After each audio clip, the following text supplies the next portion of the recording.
Hello guys, welcome छ Sajina mini भ्लगमा हजुरहरूलाई है। नासपाती टिप्न जाँदैछौँ यहाँ बारीमा हेर्नु ल। यो चाहिँ अलैँची हो, यस्तो राम्रो अलैँची फल्छ यहाँ चाहिँ है। एकदमै हेल्थको लागि पनि राम्रो हुन्छ। हाम्रो चाहिँ अलैँचीहरू पनि टन्नै छ ल। यहाँ हेर्नु त, घाँसको बोटहरू पनि टन्नै छ। अलैँचीको घारी नै छ है त्यहाँनिर चाहिँ, हेर्न सक्नुहुन्छ गाइजहरू। यहाँ हाम्रो सरजी चाहिँ नासपाती पिउन भनेर पुरा बन्दोबस्तका साथ हिँड्नु भएको छ। हेलो सरजी, यता हेर्नु एकचोटि। कहाँ हिँड्नु भयो अरे? नासपाती टिप्न ल है।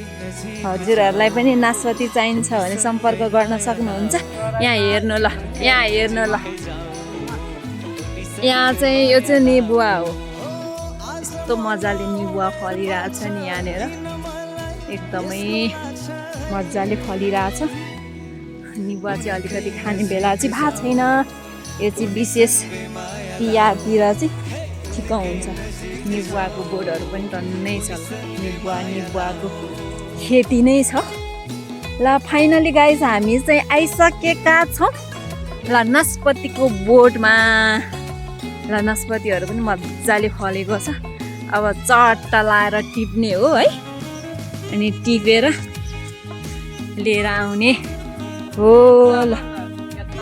नासपाती जिया बजा बोर्गेले आमा, जिया बजा। योभन्दा उताको मिठो छ अरे। यो त हरियो, यो त झन् पहेँलो भएछ त आमा। यो चाहिँ मिठो छ जस्तो छ त। ल एउटा चाहिँ म खाएँ है। कस्तो मिठो रहेछ यो।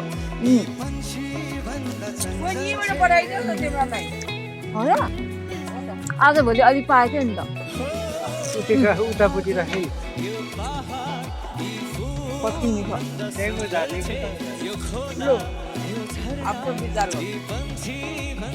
कति मजाले फलेको छ हेर्नु त नासपाती।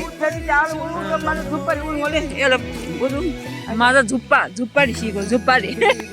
फाइनली गाइज हामीले चाहिँ नासपाती टिप्यौँ। एक बोरा भयो है, पुर्याउन गइसक्नु भएको छ। कसैलाई नासपाती खान मन लागेको छ आउनु होला। बेच्नलाई चाहिँ होइन, खाना भए पनि एक कुनवटा चाख्नलाई चाहिँ दिन्छ है म। अबि यहाँ भित्र नै छ।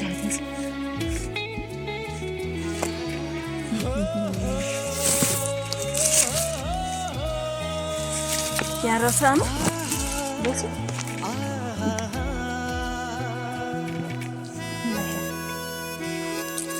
नासपाती टिप्न नि गाह्रो पो छ त हो घाँटी है आम। नासपाती टिप्न नि गाह्रो छ नि है। खाँदा चाहिँ मिठो, टिप्न चाहिँ गाह्रो, साह्रै गाह्रो। तेरिका